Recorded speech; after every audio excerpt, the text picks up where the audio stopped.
Hello class 8 students. We have already seen that how Antonia's life was saved, and how cleverly and wisely it was done by Portia, and everybody was very happy.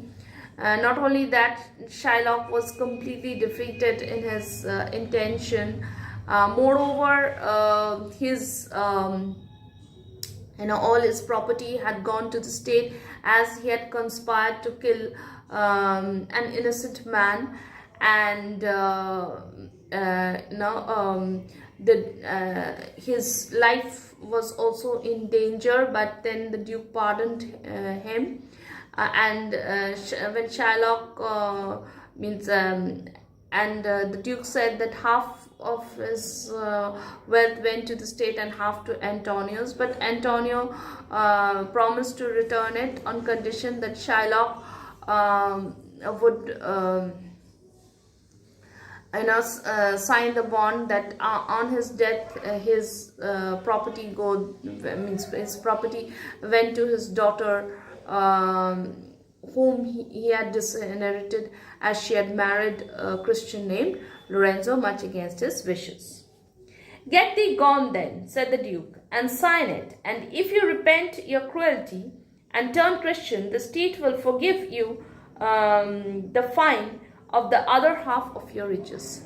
So the Duke said, "Shylock, go away, okay, and please sign the bond. And if you are willing to become a Christian, then the state might return the portion it has taken. The Duke now released Antonio and dismissed the court. He then highly praised the wisdom and ingenuity of the young counselor and invited him home to dinner. The Duke dismissed the court, released Antonio, and he was all in praise of Portia, because of her wisdom. Portia, who meant to return to Belmont before her husband, replied, "I humbly thank your grace, but I must away directly." So Portia said, "Thank you for the dinner invitation, but I have to go right away."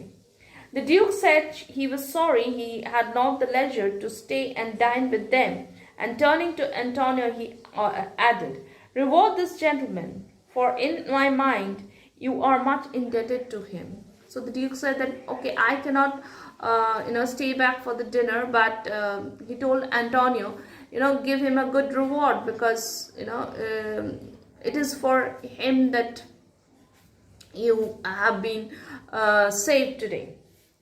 The Duke and his senators left the court, and then Bassanio said to Portia, "Most worthy gentleman, I and my friend Antonio have by your wisdom been this day acquitted of grievous penalties, and beg you will accept the 3,000 ducats due unto the Jew."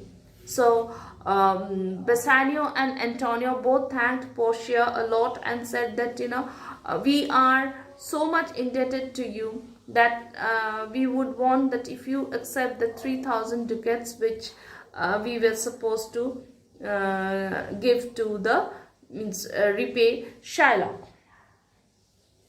"And we shall stand indebted to you over and above," said Antonio, "in love and service evermore."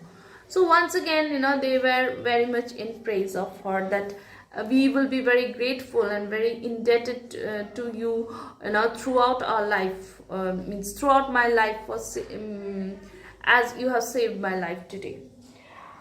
Portia could not be prevailed upon to accept the money, but upon Bassanio still pressing her to accept some reward, she said. So Portia did not want to take the money, but when Bassanio insisted, then she said, "Give me your gloves, I will wear them for your sake." And then Bassanio, taking off his gloves, she espied means saw, the ring which she had given him upon his finger. Now it was the ring the Vlll lady wanted to get from him, to make merry jest when she saw her Bassanio again, and made her ask him for his gloves. And she said, when she saw the ring, and for your love, I will take this ring from you. So then the Portia said, okay, give me your gloves. So Bassanio immediately took off his gloves and gave it to her.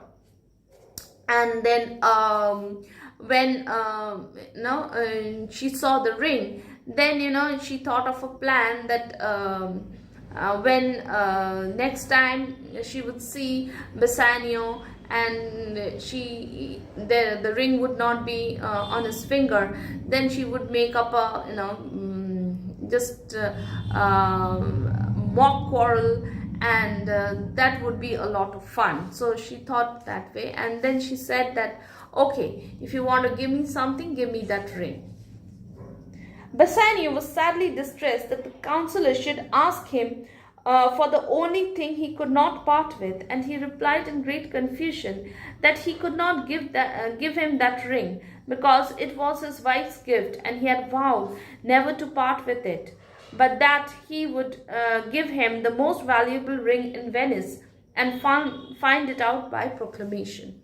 So then Bassanio was very sad. He said that, I'm very sorry, you ask anything from me, I will give it to you, but I cannot give this particular ring because this has been given by my wife, and I have promised my wife not to part with it, that is not to take it off my finger on any condition.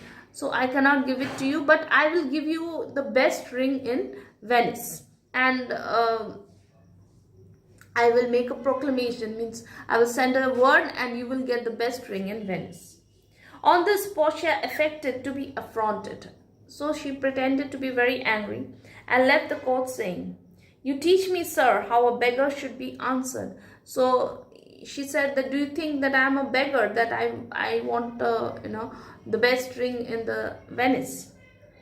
Dear Bassanio, said Antonio, let him have the ring. Let my love and the great service he has done to me be valued against your wife's displeasure. So Antonio said that, please give that ring to him. See, it is, this, it means you must understand that he has saved my life.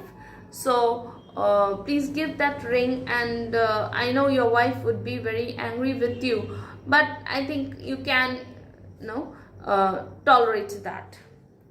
Bassanio, ashamed to appear so ungrateful, yielded and sent Gratiano after Portia with the ring, and then the clerk Nerissa, who had also given Gratiano a ring, begged his ring, and Gratiano, not choosing to be undone in generosity by his lord, gave it to her. And there was laughing among the ladies to think, when they got home, how they would tax their husbands with giving away their rings, and swear that they had given them as a present to some woman. So, when Antonio said that, why don't you give the ring? Then, Bassanio thought that, yes, it was very ungrateful. After all, this person has saved his dear friend's life. So, he sent Gratiano to give the ring to Portia, and Nerissa was also there. So Nerissa also asked for the ring from Gratiano, which she had given Gratiano. So Gratiano also did the same way as Bassanio did. And then the ladies, they laughed among themselves, and with the thought that, once their husbands were back with them, they would just, pretend, means they will just take up a quarrel, a mock quarrel, and tell their husbands that they have been unfaithful and that they have given the ring to some other woman as a present. We stop here today. We'll do the rest of it in the next class. Thank you.